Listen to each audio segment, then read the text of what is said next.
Cette fois-ci, l'ancien président sénégalais Macky Sall, M. Macky Sall, restera sans réponse face au message subtil lancé par le capitaine Ibrahim Traoré. Connu pour ses ripostes rapides et bien calculées, M. Macky Sall n'aura cette fois ni l'occasion ni les arguments pour répliquer à la pique habilement glissée par le jeune leader burkinabé. Je pense qu'il va cette fois-ci avoir mal. Il n'aime pas encaisser les piques du capitaine Ibrahim Traoré. Le principe fondamental étant de travailler au maximum pour ne pas endetter le pays. Je le dis à longueur de journée parce que autant nous travaillons aujourd'hui sur de grands projets, mais il faut penser aux générations futures. Allez, vous l'avez certainement entendu hier sur RFI, le chef de mission du FMI pour le Sénégal, Edouard Guémayel, a confirmé qu'entre 2019 et 2024, une partie de la dette sénégalaise a effectivement été cachée par le gouvernement précédent. Bonjour Léa Elisabeth Sterhoff.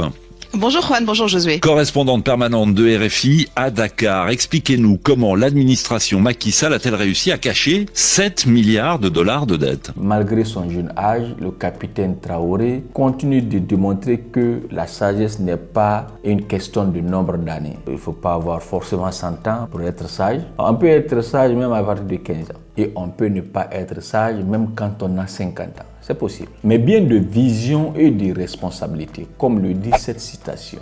L'âge n'est qu'un chiffre, sauf si tu es une bouteille de verre. Pour bien comprendre l'origine de cette tension silencieuse, mesdames et messieurs, revenons au sommet Russie-Afrique. Lors de cet événement, le capitaine Ibrahim Traoré avait prononcé un discours retentissant, comme il sait le faire d'ailleurs, dénonçant les politiques néocoloniales et l'absence de souveraineté économique réelle pour les Africains bien sûr. Ce discours très probablement perçu comme une critique directe, voire frontale de certains chefs d'État, dont M. Macky Sall, n'avait pas manqué de faire réagir ce dernier à l'époque. Je m'en vais m'excuser auprès des anciens que je pourrais vexer dans mes propos à venir.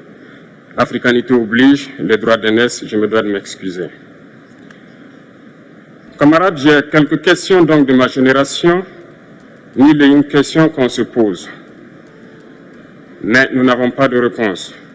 Et il se trouve qu'ici, nous pouvons laver donc notre linge sale parce qu'on se sent en famille. Les questions que mes générations se posent sont les suivantes, si je peux me résumer. C'est de ne pas comprendre comment l'Afrique, avec tant de richesses sur notre sol, avec une nature généreuse, de l'eau, du soleil en abondance, l'Afrique est aujourd'hui le continent le plus pauvre. L'Afrique est un continent affamé. Et comment se fait-il que les chefs d'État traversent donc le monde à mendier? Voici des questions que nous nous posons et que nous n'avons pas de réponse jusque-là. Ma génération me charge aussi de dire que, par ce fait de pauvreté, ils sont obligés de traverser l'océan pour essayer de rallier l'Europe. Ils meurent dans l'océan. Mais que prochainement, ils n'iront pas traverser parce qu'ils viendront devant nos palais pour chercher leur pitance quotidienne. Il faut que nous, chefs d'État africains, nous arrêtons de nous comporter donc en marionnettes qui dansent à chaque fois que les impérialistes tirent sur les ficelles. Hier, le président Vladimir Poutine a annoncé donc l'envoi de céréales en Afrique. Nous sommes bien contents. Nous lui disons merci pour cela. Mais aussi, c'est un message passé à nous, chefs d'État africains, parce qu'au prochain forum, nous ne devrons pas venir ici sans avoir assuré pour ceux qui ne connaissent pas la guerre, l'autosuffisance alimentaire de nos peuples. On aura remarqué que je ne parle pas d'aide, parce que je ne crois pas en l'aide en réalité. Et pour répondre à notre jeune frère, notre cadet, capitaine Traoré, président du Faso, l'Afrique, les chefs d'État ne sont pas venus ici pour mendier. Tout comme nous n'allons pas ailleurs pour tendre la main. Nous travaillons pour un partenariat d'égale dignité entre les peuples. C'est le même discours qu'on tient à Dakar, ici à Saint-Pétersbourg ou à Washington. Donc je pense que le combat de l'Afrique est d'abord un combat pour la dignité. Et ce combat, il transcende les générations. Je suis très heureux, moi, d'être à côté du président Museveni ou du président Denis Sassou Nguesso, qui ont été pour l'un des combattants de la liberté, pour d'autres, des modèles de résilience. Et chaque génération a son combat à mener.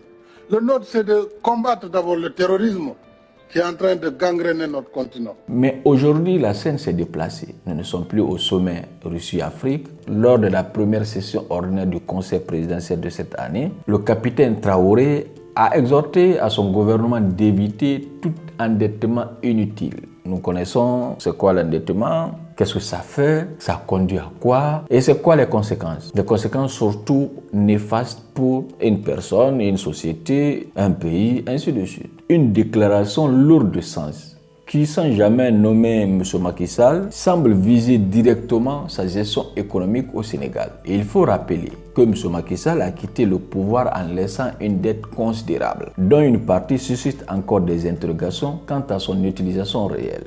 Merci d'être venu pour cette première session. J'ai pu feuilleter le document sur déjà un bon nombre de projets qui sont, je dirais, matures, qui concernent plusieurs secteurs. Et nous allons donc tout de suite éplucher ces différents projets-là et nous accorder sur certains principes. Mais le principe fondamental étant de travailler au maximum pour ne pas endetter le pays. Je le dis à longueur de journée parce que autant nous travaillons aujourd'hui sur de grands projets, mais il faut penser aux générations futures.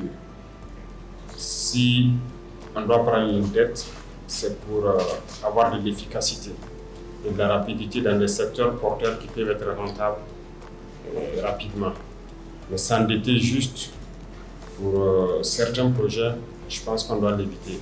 Et ça, c'est le principe fondamental. Et tous les projets qui vont se présenter à nous, il faudra qu'on réfléchisse pour voir le type d'engagement qu'on doit avoir vis-à-vis de partenaires. Il ne s'agit pas juste d'engager des projets pour les engager, mais en passant aux générations futures, ne pas endetter le pays inutilement. Vous avez des questions sur la dette du Sénégal? Et effectivement, Juan, la FMI a confirmé que l'administration de Macky Sall a expressément caché une dette de 7 milliards de dollars. Alors, comment une dette aussi importante a-t-elle pu être cachée pendant plusieurs années sans être détectée plus tôt? Ouais. Et que risque Macky Sall après ces révélations? Ouais, vous l'avez certainement entendu hier sur RFI, le chef de mission du FMI pour le Sénégal, Edouard Guémayel, a confirmé qu'entre 2019 et 2024, une partie de la dette sénégalaise a effectivement été cachée par le gouvernement précédent.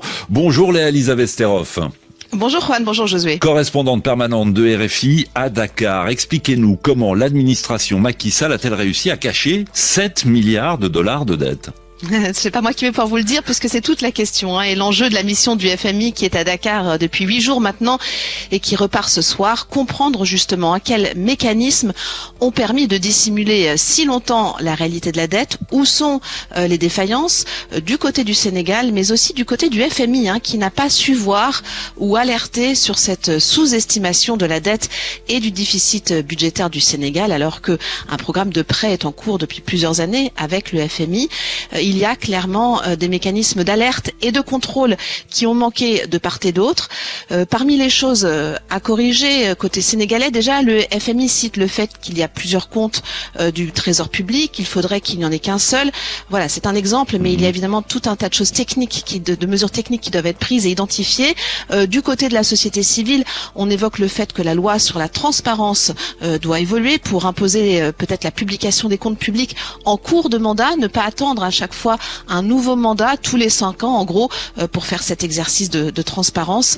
C'est tout un travail que les nouvelles autorités vont devoir poursuivre dans les semaines et les mois qui viennent, surtout si elles veulent pouvoir de nouveau bénéficier d'un prêt du FMI.